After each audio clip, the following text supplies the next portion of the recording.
ఒక police officer చాలా శాంతంగా ఉన్నాడు.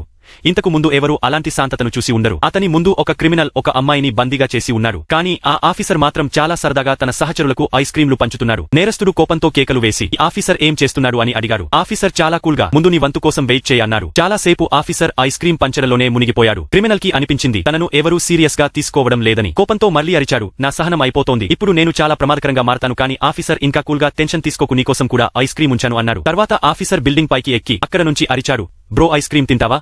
నేరస్తుడికి అనుమానం వచ్చింది ఆఫీసర్ దగ్గర ఏదైనా ఆయుధం ఉందేమోనని. అందుకే అతను ఆఫీసర్ని నీ బట్టలన్నీ తీసేయ్ అన్నాడు. ఆఫీసర్ ఒక్కొక్కటిగా బట్టలు తీస్తూ వెళ్లాడు. కానీ నేరస్తుడు ఇంకా నమ్మలేదు. ఇంకా తీ అన్నాడు. అప్పుడు ఆఫీసర్ సహనం కోల్పోయి, బ్రో నన్ను నేనే హ్యాండ్కఫ్ తో బంధించాను, ఇప్పుడు ఆ అమ్మాయిని వదిలేయ్ అన్నారు. ఆఫీసర్ నిజంగానే తనని తాను హ్యాండ్కఫ్ తో బంధించుకోగానే నేరస్తుడు ఆ అమ్మాయిని వదిలేశారు.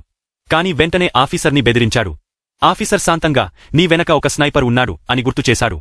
నేరస్తుడు భయపడి వెంటనే ఆఫీసర్ వెనక్కి దాక్కున్నాడు. స్నైపర్ లేడని నమ్మిన తర్వాత అతను ఆఫీసర్ ముందు కూర్చుని తన బాధలు చెప్పడం మొదలెట్టాడు. తర్వాత నేరస్తుడు డ్రామా చేస్తూ ఆ రిమోట్ బటన్ నొక్కినట్టు నటించాడు ఆ ఆఫీసర్ని భయపెట్టాలని. కాని ఆఫీసర్ మాత్రం ఇంకా శాంతంగానే ఉన్నాడు. నేరస్తుడు కోపంతో నేలపై మోకాళ్లపై కూర్చుని క్షమాపణ చెప్పు అని అరిచాడు. అతను అరవడం ఆపగానే అక్కడ ఉన్న మొత్తం స్వాట్ టీం తప్పుకుంది. కింద ఉన్న సేఫ్టీ ఎయిర్ కుషన్లు కూడా తీసేశారు. నేరస్తుడు షాక్లో ఉండిపోయాడు. ఎందుకు అందరూ వెళ్లిపోయారు అని అడిగాడు. ఆఫీసర్ చెప్పాడు, నా జేబులో ఉన్న మెడికల్ రిపోర్ట్ తీసి చూడు. రిపోర్ట్లో ఆఫీసర్కి లాస్ట్ స్టేజ్ క్యాన్సర్ ఉందని రాసి ఉంది. నేరస్తుడు నీకు ఇలా జరగడం బాగుంది అన్నాడు.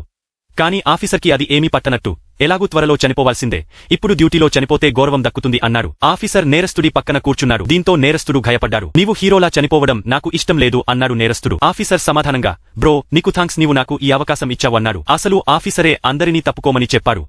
తర్వాత అతను రిమోట్ కంట్రోల్ తీసుకోవడానికి లేచాడు. నేరస్తుడు భయపడ్డాడు. ఆఫీసర్ నిజంగా ఏదైనా చేయగలడని అతనికి అర్థమైంది. వెంటనే నేరస్తుడు, బ్రో శాంతంగా ఉండు, ఎమోషనల్ అవొద్దు, నీ ఫ్యామిలీ గురించి ఆలోచించు, మందులు కూడా ఉన్నాయి అన్నారు. కానీ ఆఫీసర్ చిరాకుపడి, టైం వేస్ట్ చేయకు, నీవు నన్ను ప్రేమిస్తున్నావా లేదా చెప్పు అన్నాడు. నేరస్తుడు ఒక్కసారిగా షాక్ అయ్యాడు. కోపంతో, పిచ్చెక్కిందా నీకు అన్నాడు. తర్వాత అతను రిమోట్ కంట్రోల్ని విసిరేసి వెళ్లి సరెండర్ చేశాడు.